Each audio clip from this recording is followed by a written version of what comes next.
It's got the grinder, there's the front flail, got some fencing wire wrapped around it.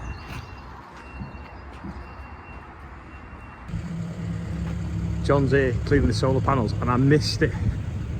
I missed you taking it off the trailer.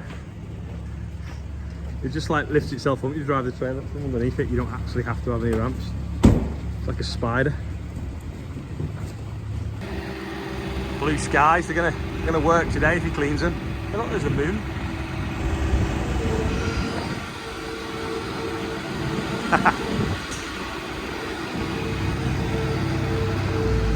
It's a tracked cherry picker.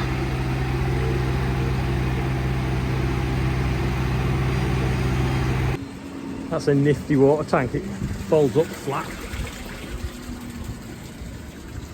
Goes in his van. This looks like something out of Thunderbirds. Thunderbird 4. There we go. That's the difference. Got a little bit left to do over there. Like a strimmer. Take some mods off.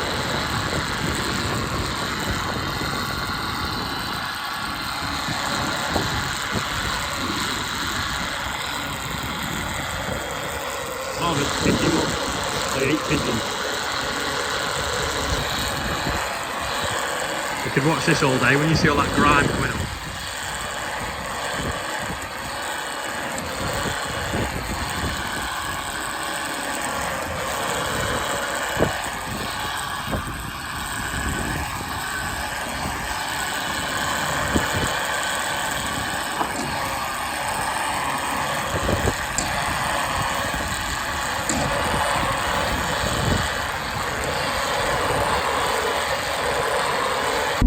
Joe's cover crop there is looking outstanding in its field. Get it? Anyway, we've forgotten some straw at the bottom of this track. I can't remember how many bales are here. There's going to be 10 or 100. I don't think I've ever seen the water that far out. It's just like non-existent. Must be a proper low tide. Anyway, there's a stack of straw there and there's another one down the field. So see if we can get it on these 2 trailers. Joe's with us who works for Nick. They had a low load run and he was going to move his digger but didn't need to in the end. So he's come for a few. As some of them loaded on, we'll just go down here, get the rest. I don't know whether we'll get it on too low because there's quite a stack over there. But we'll try.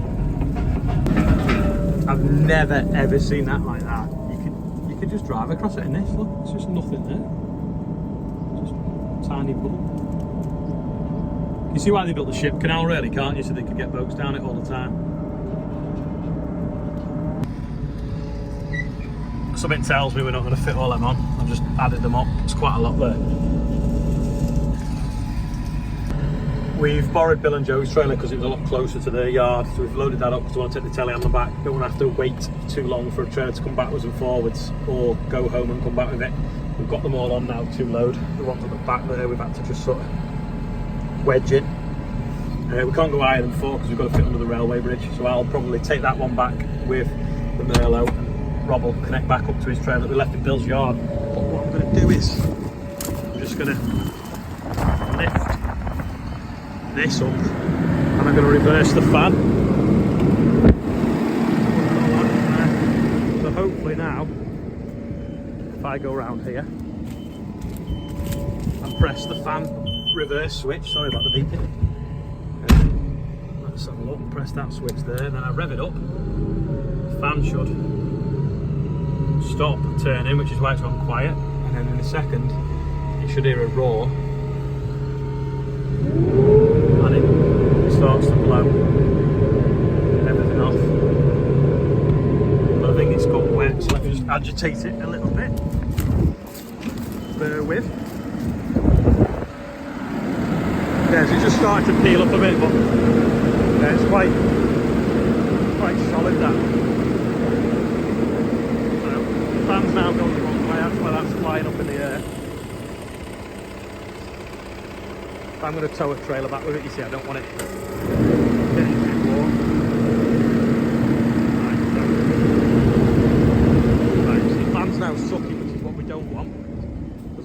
back round, so let's put it back into reverse fan again.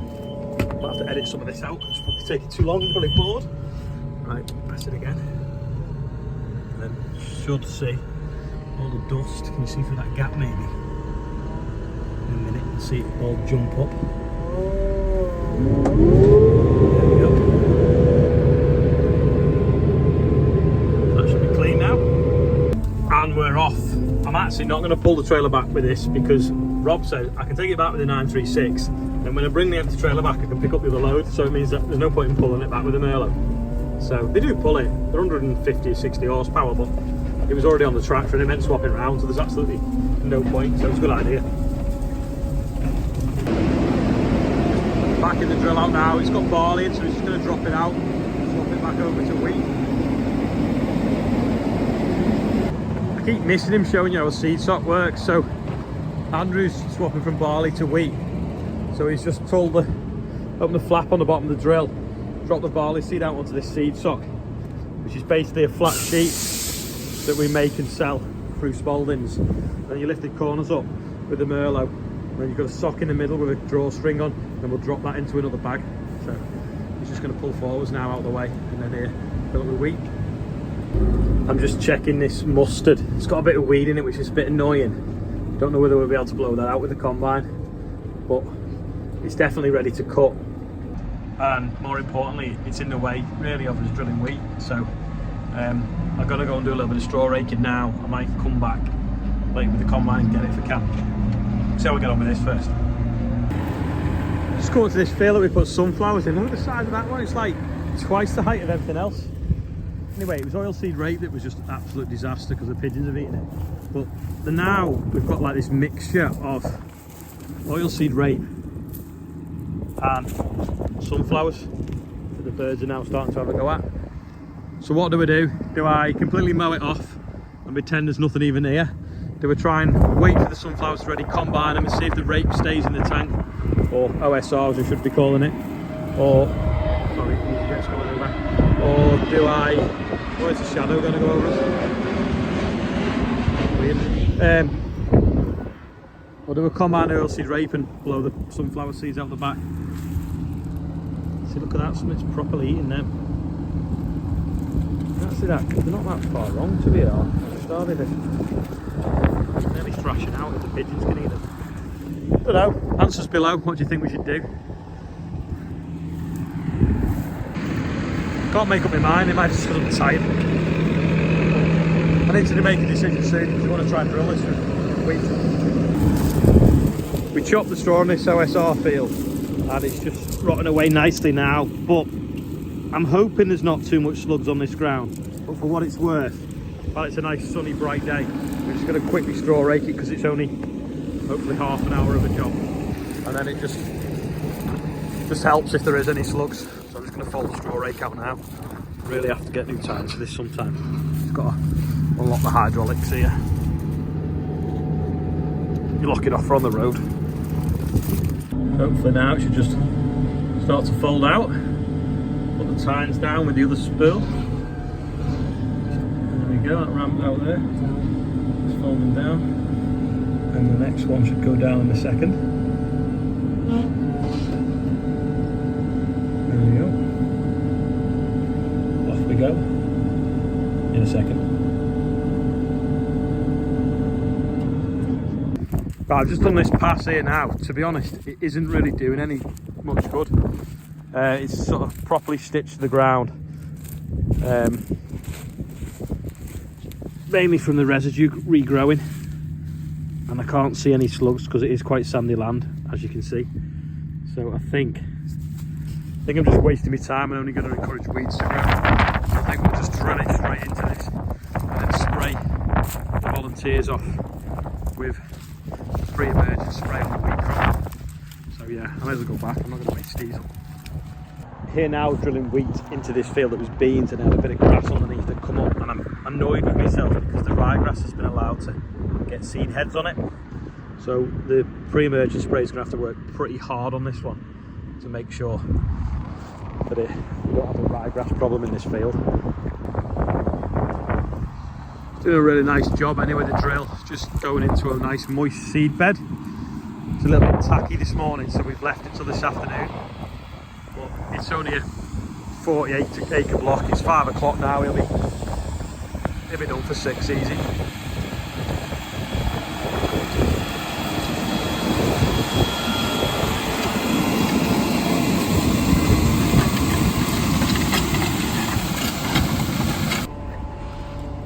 Someone said the other day, how do you put the seed into the drill if you've took it up in the bucket and you've not got a pallet fork with you? Well, like that.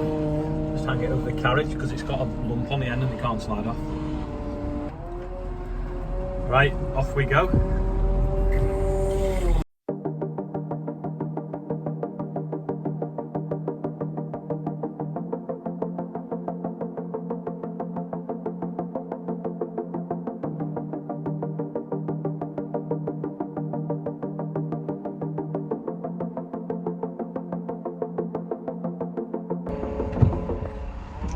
Well, that was a lot quicker for you than it was for me. That was a little bit of a time lapse of heading to the field, filling the drill up.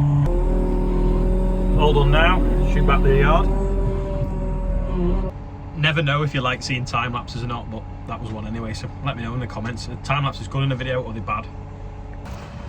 When we're done, we stuff the bags under the boom, and if we put them in the bucket, on the way home we blow out. Top tip. Put them under there, squash them down, can't blow away. Andrew's just doing around the pond now.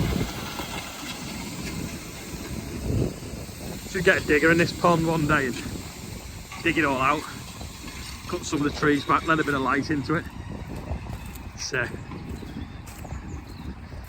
bit stagnant maybe. He's done already. I just filled a survey in that YouTube asked me to fill in about how I like me partnership manager or whatever they're called, and 10 minutes to fill it in. He's finished the field.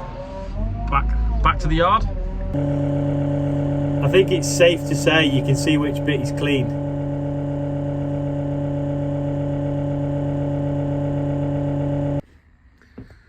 I've had quite a bit of the high vis stuff come in the last few days. Ian's been checking it in, putting it on the website anyway. Don't forget, if you want any merch, get on it quick because we're selling out of certain things pretty quickly.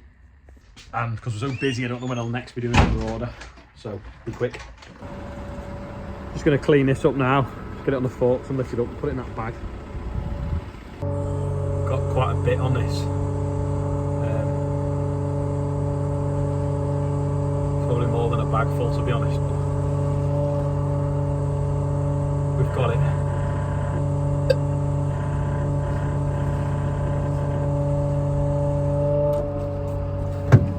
See the cross stitching? Beware of imitations. This is a prototype, so it's got an extra long spout on it.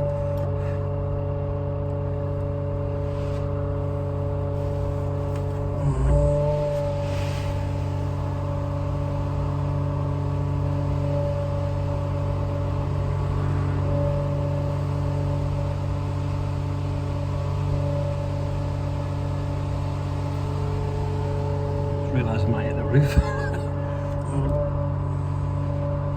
Will it fit in the bag? Should do. Just. Easy peasy. Get this back in the shed now. Today's birthday bumper has got on it some, not random, but triplets and twins by the looks of things. So Bert Kilbert, Isaac White, Marcus Norton or Newton, Tommy and Freddie are 7, so I presume they're probably twins. Freya Temple, Gabriella Temple and Harriet Temple, they're triplets. They're 7 today. And the Nan is 80 today, so is 80 the oldest watcher? Oh sorry, and yeah, and Bert is 1, so we've got probably the youngest and the oldest watchers today. So I think today's quiz question should be how old are you? And then we can get a spread, see if it matches what the YouTube algorithm thinks watch my channel. That is all for today. Thanks for watching, hope you enjoyed it. If you have enjoyed it, please click like because it makes a big difference to the channel and makes it grow. Thanks for watching, I'll see you tomorrow. Sorry, one last thing, check out that sunset.